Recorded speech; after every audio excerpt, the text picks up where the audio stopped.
So guys, just now what happened that I got a message in my on the WhatsApp. A friend of mine sent me this wonderful photo wherein a quotation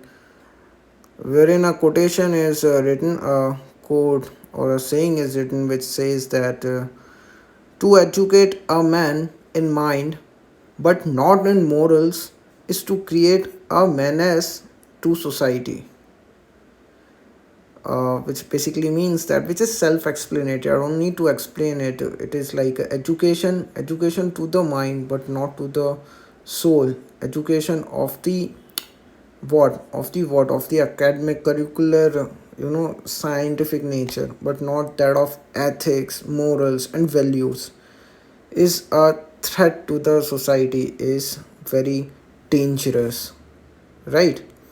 It actually is similar to a quotation that I read long back, which said ki a knife all logic, a mind all logic is like a knife all blade.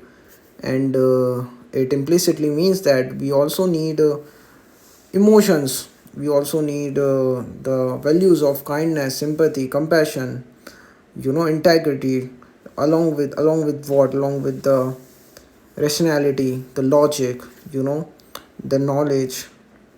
So for a common man, for a common person, I'm sorry, the quote would be wonderful, and he or she would give the thumbs up to the quote, saying that, oh yeah, that's wonderful, that's amazing, what a great thing did he say. Like, he has put it so aptly and wonderfully, and it is so right. Nobody would have no problem with it. To educate a man in mind but not in morals is to create a menace to society. But for somebody who is equipped with the sociological imagination, and particularly the one with the feminist ideology, the feminist lens, the lens of equality, the lens of social equality, the lens of gender, would be able to see the inherent, intrinsic, and very subtly interwoven what gendered vision, gendered notions, gendered or sexist ideas in the quote, because it pertains to only men. And I'm not blaming Roosevelt for it, because it's not about Roosevelt. You pick any person from the history, across the history, be it the uh, first century or before that, even if we go before the Christ, or be it the 18th century or 19th century, all of the great personalities, the philosophers, the scholars, the scientists, they refer to the world, to the humankind, with a sexist language, in a sexist way. I mean, in their language, in the content which they wrote, the books which they wrote, the things which they said, they refer to the mankind, I'm sorry, the humankind, as if there exists only and only men in the society and there is no women. This eraser of women from the literature, what does it do?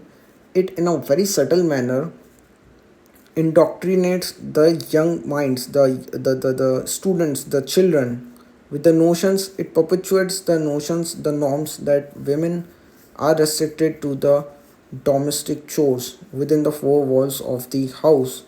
And they this particular quotation, it says that ki women actually, they are not supposed to study to get the education, because it's saying that to educate a man. What about the women? Don't they need to be educated? Is there no education for them? Why is our language sexist? It is not particularly about Roosevelt. It's not particularly about any particular nation. It's about everywhere. The language is so very sexist, and it, in a subtle manner, it ingrains, it feeds in our mind that yeah, it is the men only who's supposed to do the great things, who's supposed to get the education to go and work in the public sphere, who's supposed to rule the world, the country, to govern us, who are the only people who are blessed with these capabilities, endowed with these capacity, while women, they are actually only for the household chores, for the work such as care and taking care of the children, or the other dependents.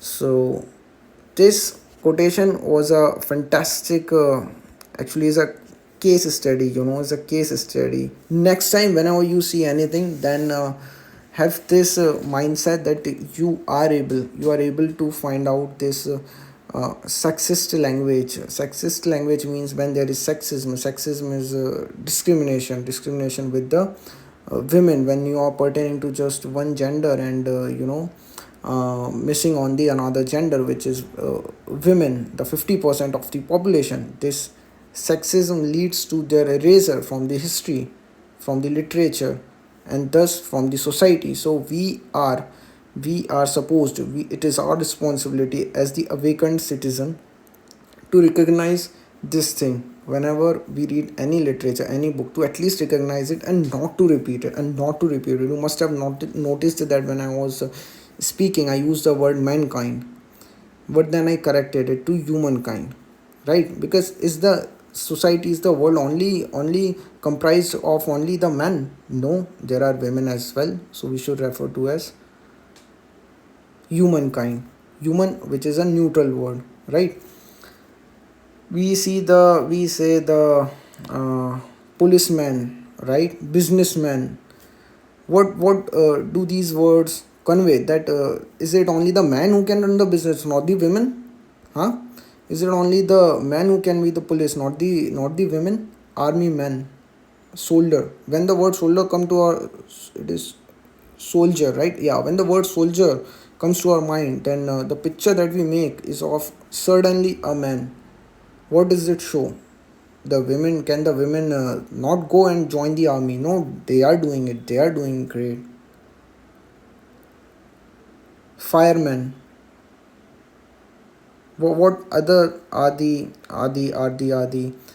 professions wherein you will find this sexist language? So it perpetuate the notion that it is only the men who are supposed to work in these spaces and not the women. But we are in the 21st century, we are going to make the Bharat, the developed country, Vikasit Bharat. If we are to really empower the women, the Nari Shakti, as the Prime Minister said, then we are supposed to, not supposed to, it's our duty to firstly recognize these gendered uh, notions, these gender discriminatory practices, the subtle incorporation of the bias, in the language. Firstly, recognize them, and secondly, not repeat them in our language. Okay, and then educate the people and make them aware of this thing. That is it. Garvit Jain signing off.